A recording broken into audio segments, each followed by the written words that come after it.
Well, realistically, it's one of the craziest propositions of all time. He's constantly moving, and then punches are coming, and he loops punches around your guard, and he's constantly shifting his feet, and you think he's going to be there, and he's over here, and it's like this overload of thinking.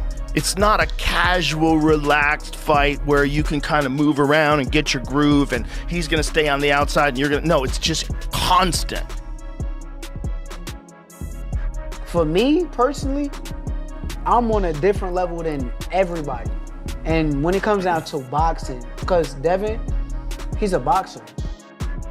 Joe Rogan didn't mince words when discussing Devin Haney's potential clash with Shakur Stevenson, delivering a harsh warning about the danger of underestimating Stevenson's lightning-fast reflexes and blistering combinations that could quickly overwhelm Haney. Terrifying human being. Terrifying. Every aspect of your senses at every moment. He's constantly moving, and then punches are coming, and he loops punches around your guard. This is like they're throwing insane money at people. They're throwing nutty sums of cash at people to make amazing fights happen. Like this has always been the hiccup in boxing, is that people don't want to fight certain people because they want to protect their record. The Saudis are like, how much? Everybody's got a price. Yeah, everyone's got a price. We've got the bank account. Shakur Stevenson further cemented his legacy with a dominant unanimous decision victory over Teofimo Lopez, capturing the WBO junior welterweight title, becoming a 4-division world champion, and elevating his standing in the pound-for-pound conversation. Looked phenomenal, you know, dominant performance. What do you think about that? Man, he made it easy. You know, I was saying, like, if Tio was to fight Shakur on a back foot and throw punches when Shakur throws, that's the only time you're going to get Shakur. But Tio, he has a habit of getting out of position all the time. He'll double up his right hand, turn square, or turn southpaw. That's not going to work, bro. That's not going to, you're not going to take up enough space to touch Shakur.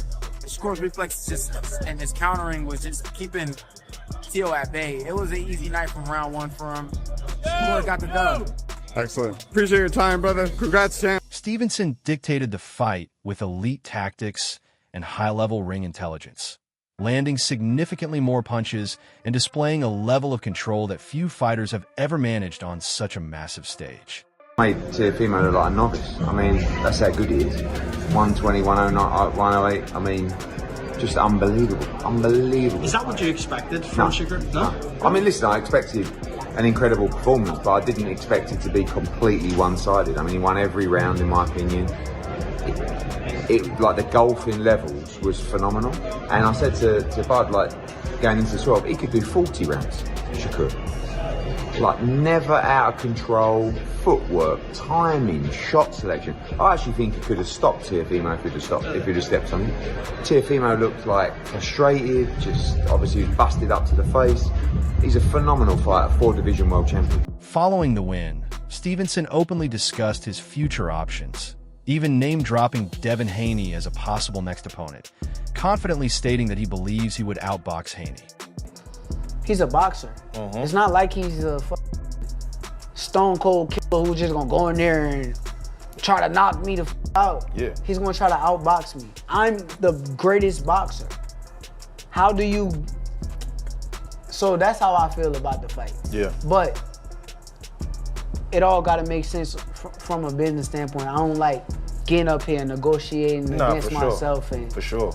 But for me, I'm willing but to do you see it as it being that could, you know, like we always said, the Four Kings, even though you wasn't a part of it, the whole thing, the whole plot was like at the end of the road, there's gonna be 2 guys left standing, and that's the big fight. Do you see that as that's potentially what that could be?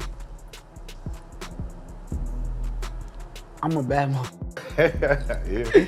Like, you are. At the end of the day, Devin Haney is a bad motherfucker in his own right, but when you say like 2 guys standing, there's only 1 guy with me, and that's me.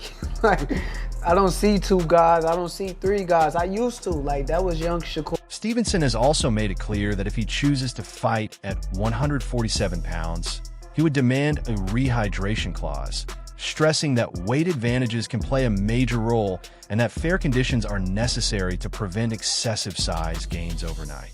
I want me to come to 147, I'm coming in with rehydration clause. I don't even do that. But why am I going up to these guys' weight classes if I'm not planning on going there? So any of y'all want to fight me at 147? Yeah, rehydration. 10 pounds.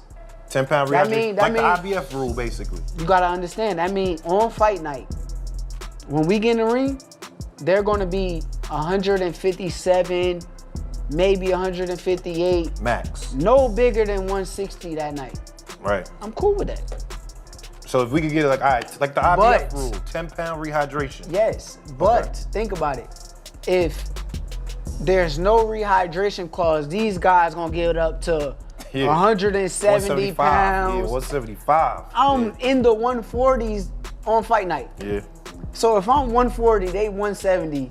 Bro, what am I in here wrestling around with these? Right. Joe Rogan doubled down on his belief in Stevenson, saying that even without a rehydration clause, it wouldn't matter. Rogan feels Shakur's speed, skill, and boxing IQ are so elite that he would still outclass opponents at welterweight. It's nothing. But and there's some sort of a rehydration clause. Listen, kids, it ain't gonna matter. He's not gonna come in drained. What he's gonna do is just do extra cardio, and that's just gonna make him more dangerous. He's gonna be terrifying. Terrence Crawford has publicly praised Shakur Stevenson's skill set, suggesting that many fighters hesitate to face him because of how difficult and technically demanding he is as an opponent. The reason why certain fighters didn't want to take the chance to step in the ring with this fighter. He's great. A lot of people started saying, oh, he's a runner, he's this, he's that. Just to detour people from being excited to see him fight because he's not knocking people out and all that crazy stuff. But they would see why people really don't want to get in the ring with him come tomorrow. I know you've shared the ring with him, sparring plenty of times.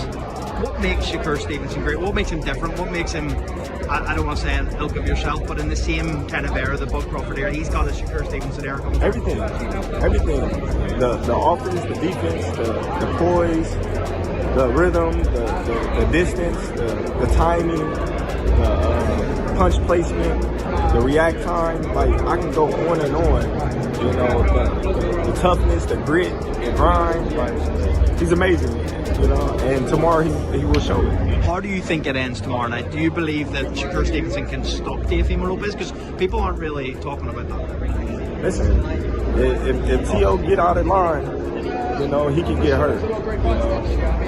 But I see Shakur outboxing him to a decision, a unanimous. Stevenson has stated that he believes he's simply too advanced for fighters at 135 and 140 pounds, saying he's beaten everyone placed in front of him.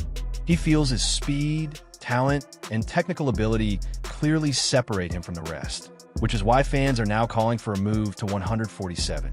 Shakur believes bigger challenges are necessary to truly showcase his greatness and prove his skills translate across divisions. 147 thing, because it's like, okay, oh, he's better than everybody at 135, 140. Sure. Nobody could beat him, so now we got to test him out at 147. That's how because he's that good. Yeah, but you know that, though. That's the... But tell me I'm that good then. Tell me I'm that good then. Yeah. If that's how y'all feel, tell me. I want to hear it. Yeah, I like that. I will say yes, you are that good. And when people are that good, we want to see a resistance fight. That's all we saying. And that's what I thought Tio was going to get. And we ain't get that. Damn. Damn, y'all. We got to find another one. I feel bad for y'all. Because y'all going to be waiting for the rest of my career. Like, God damn. We want to see some. It ain't going to happen. The most y'all going to ever get is Zepeda. That was y'all best hope and chance at getting resistant. Stevenson has also explained that the fight hasn't happened yet because the financial offer wasn't right. He emphasized that a matchup of this magnitude requires proper compensation, especially given the risks involved when elite fighters collide. Shakur insists it's not about avoiding competition. It's about ensuring the business reflects the significance of the fight. For him, the money has to match the moment.